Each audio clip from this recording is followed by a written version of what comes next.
मैं कुछ बुनियादी सुझाव रखूंगा कि क्या हो सकता है।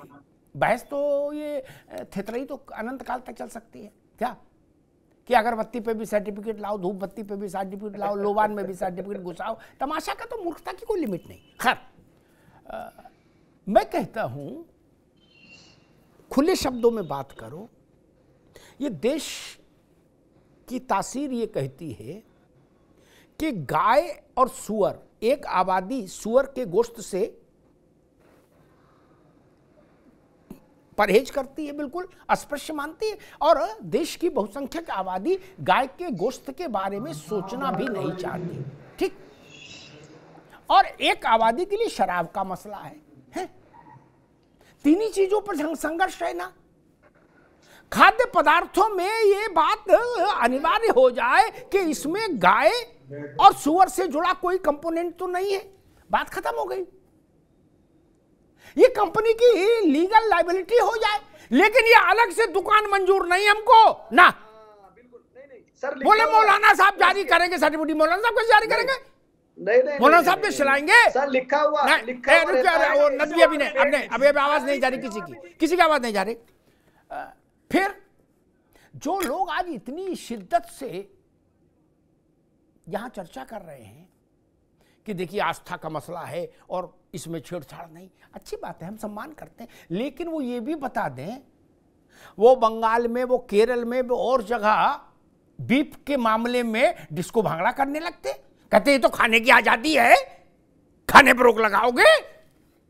क्यों भैया, वहां डिस्को क्यों करने लगते है ना इस देश में लोग? बड़ा कड़वी बात कह रहा हूं मित्र। वहां जब हरीश चतुर्वेदी जैसा आदमी कहता है कि गाय के साथ हमारे प्राण बसते हैं, हमारा धर्म जुड़ा है, हमारी आस्था जुड़ी, हमारी चेतना जुड़ी, हम उसमें देवी देवता, तो खाने वाला कहता है बनवा दो कानून, वरना तो खाने की चीज तो खाई जाएगी।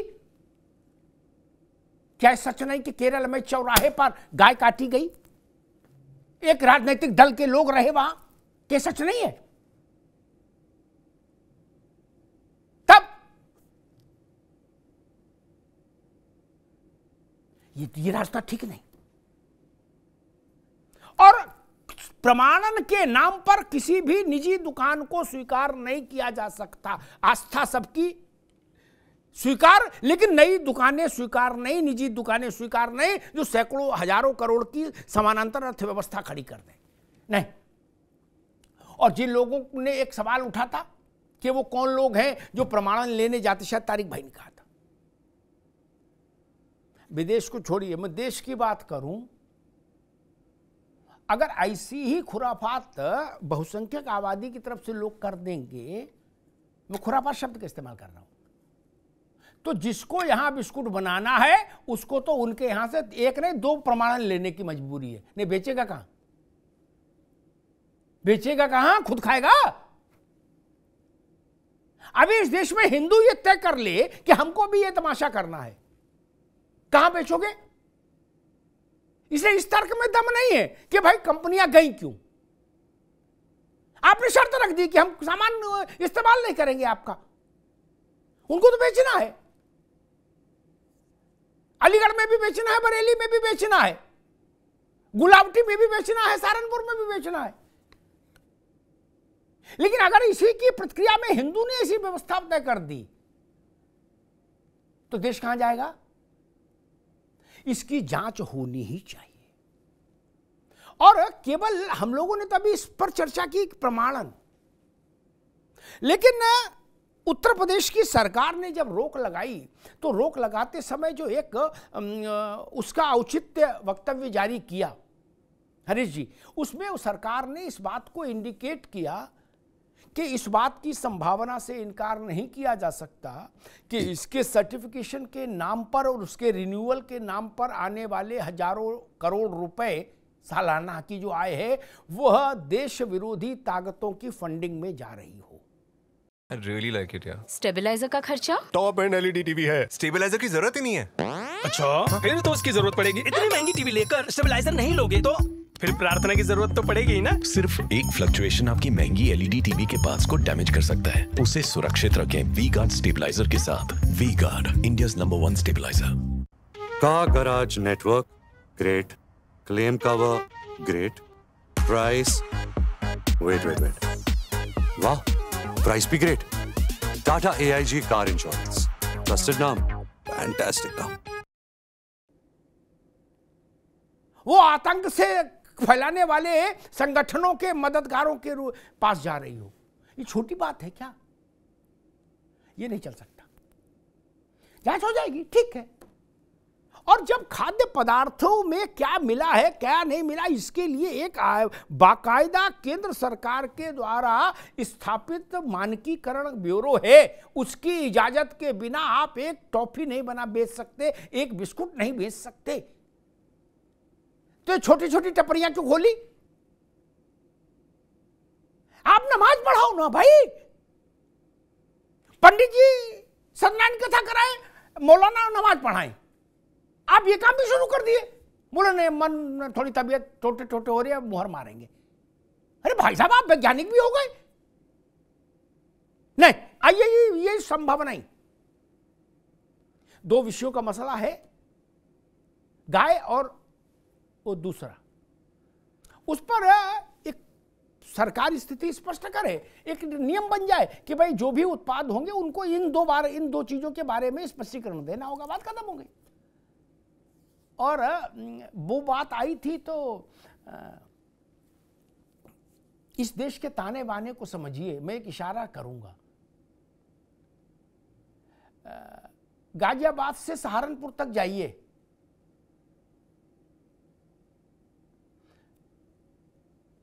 हिंदू नामों के ढाबे हैं कई, सबकी नहीं कई। लेकिन अब आजकल तो बवाल नया हो गया कि पेमेंट ऑनलाइन होने लगा, पेटीएम हो गया, फोन पे, तो वो स्कैन करना होता।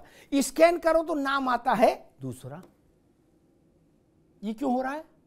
अच्छी बात, अगर एकता के लिए हो रहा है तो मैं पक्ष में हूं, लेकिन अगर एकता के लिए नहीं, किसी डिजाइन के लिए हो रहा है तो मैं इसके खिलाफ हूं। मैंने कुछ कहा था तो ओसामा भाई ने उस पर आपत्ति जताई थी। अब इसका क्या करें, ओढ़े के बिछाएं इस समस्या को। नाम है शिव ढाबा, प्राचीन शिव ढाबा। और जब पराठे खा के पेमेंट किया मोबाइल से तो आया रफीक अहमद। क्यों? ये क्यों हुआ? आप उसका नाम वही रखिए ना जो, क्या समस्या क्या इसमें? यहां आप भ्रम पैदा करने की कोशिश कर रहे हैं, तब इसका क्या उत्तर होगा? समाज को समरस रखना है तो तराजू बराबर रखना होगा। तराजू इधर झुकेगा तो समस्या, उधर झुकेगा तो समस्या। और मैं तो यह कहूंगा कि जो फैसला उत्तर प्रदेश में हुआ यह देश के स्तर पर हो, और इसमें यह व्यवस्था की जाए हरीश जी कि जो सामान भारत के इस्तेमाल के लिए नहीं बन रहा, केवल विदेश के लिए बन रहा है, उसी में ये रंग बिरंगी मोहरें मारी जाएंगी। क्या ये कलरफुल मोहरें उसी में मारी जाएंगी? ये अलग, दोनों अलग हैं। ये निर्यात के लिए सामान बनाने वाली यूनिट्स अलग है ना, उनका रजिस्टर अलग है, हिसाब किताब अलग है, वहां लगवाइए। लेकिन गुरसाईगंज में, एटा में, इटावा में, बेगूसराय में, नवादा में, जालौर में, चित्तौड़गढ़ में ये मोहर मारने का काम क्यों चलेगा? नहीं। और जब चलेगा तो आपकी आस्था है तो दूसरों की आस्था नहीं है क्या? वो चना मुरमुरा है, वो भी मोहर मारना शुरू कर देंगे। तब इसको बनाना, स्टेट बनाना है क्या भारत को? दुनिया से कोई आएगा वो कहेगा भाई साहब यहां तो हर गली में मोहर मारने वाले हैं क्या? ये तरीका ठीक नहीं। ये प्रमाणन का अधिकार केवल सरकार के पास रहना चाहिए। ये निजी क्षेत्र में जाने की बात ही नहीं। जब आप पानी तक को हलाल और गैर हलाल में ले आए तो आटा दाल चावल को हलाल है और गैर हलाल में ले आए, तो कोई दिन मान लीजिए और इससे आगे का चला गया और आपने कहा कि भाई नहीं, हमें हिंदू क्लर्क के द्वारा बनाया हुआ ट्रैफिक लाइसेंस मंजूर नहीं, ड्राइविंग लाइसेंस। क्या मौलाना ने फतवा दे दिया। अब हमारे जिसके लाइसेंस पर हरी मोहर लगी होगी वही चलेगा, तब क्या करेंगे? तो सरकारें क्या करेंगी? हरीश जी कह रहे थे कि बंदूक का लाइसेंस भी देने लगोगे भैया, तब नक्शा भी पास करने लगोगे। बोले ना गाजियाबाद विकास प्राधिकरण के नक्शे पे हमको भरोसा नहीं इस्लाम को। बोले फिर? बोले जो भी मुसलमान असली है उसको हमारे से नक्शा पास कराना पड़ेगा। अरे भाई साहब बख्श दो प्रभु, नमाज पढ़ाओ, इमामत करो यार। ये कहां चक्करों में आप सरकार बनने की कोशिश कर रहे हो क्या सब लोग? जो काम मुगलों के समय में भी नहीं हुआ हरीश जी, वो काम आज कैसे हो और क्यों हो, ये लाख टके का सवाल है। I really like it, yeah. Stabiliser का खर्चा? टॉप एंड एलईडी टीवी है, स्टेबलाइजर की जरूरत ही नहीं है। अच्छा फिर तो उसकी जरूरत पड़ेगी। इतनी महंगी टीवी लेकर स्टेबलाइजर नहीं लोगे तो फिर प्रार्थना की जरूरत तो पड़ेगी ही ना। सिर्फ एक फ्लक्चुएशन आपकी महंगी एलईडी टीवी के पार्ट्स को डैमेज कर सकता है। उसे सुरक्षित रखें वी गार्ड स्टेबलाइजर के साथ। V guard, India's number 1 stabiliser. Car garage network great, claim cover great, price wait वाह, प्राइस भी great. Tata AIG car insurance, trusted नाम, फैंटास्टिक नाम। और वैसे भी मैं मानता हूं कि व्यापार को इस आधार पर बांटने की कोशिश हमेशा नुकसान का सौदा है। दुनिया में सबसे बड़ी आबादी वाला धर्म है क्रिश्चियनिटी। वो ऐसा करने पर आमादा हो जाए तो क्या होगा? दुनिया कैसे चलेगी? उस क्रिश्चियनिटी का विश्व व्यापार में योगदान सबसे ज़्यादा है, कंट्रीब्यूशन सबसे ज़्यादा हिस्सेदारी है। तब क्या करेंगे? हलाल वाला मसला तो मेरे ख्याल से 14% का है, उनका तो होगा बहुत ज़्यादा। तब और भारत के डोमेस्टिक परिदृश्य में अगर ऐसी ही कोशिश दूसरे धर्मों ने करनी शुरू कर दी प्रमाणन की, तो सरकारें क्या करेंगी? जब सब काम यही हो जाएगा प्रमाणन का, तो फिर कानून का शासन नहीं होगा, फिर वो धर्म का शासन हो जाएगा। और धर्म में भी अलग अलग धर्मों का अलग अलग स्तर पर शासन। कोई फीस कैसे ले सकता है प्रमाणन के लिए इस देश में? सरकार के अलावा ये जिसके पास भी अधिकार रहेगा वो समस्याएं पैदा करेगा। इसलिए मैं कहता हूं ये हलाल सर्टिफिकेशन का योगी सरकार का फैसला अच्छा है, और इस पहलू की पूरी जांच हो जाए कि इससे जो अब तक पैसा बनाया गया है, हजारों हजार करोड़ का जो आय हुई है, वो आय जैसा सरकार को एप्रीहेंशन है, क्या वो आय देश विरोधी ताकतों को मजबूत करने में तो नहीं खर्च की गई? क्योंकि अगर वो खर्च की गई है तो ये बहुत बड़ा गुनाह है। फिर ये गुनाह धर्म के दायरे से बाहर का है, फिर इसके साथ संपूर्ण सख्ती के साथ निपटा जाना चाहिए। धन्यवाद।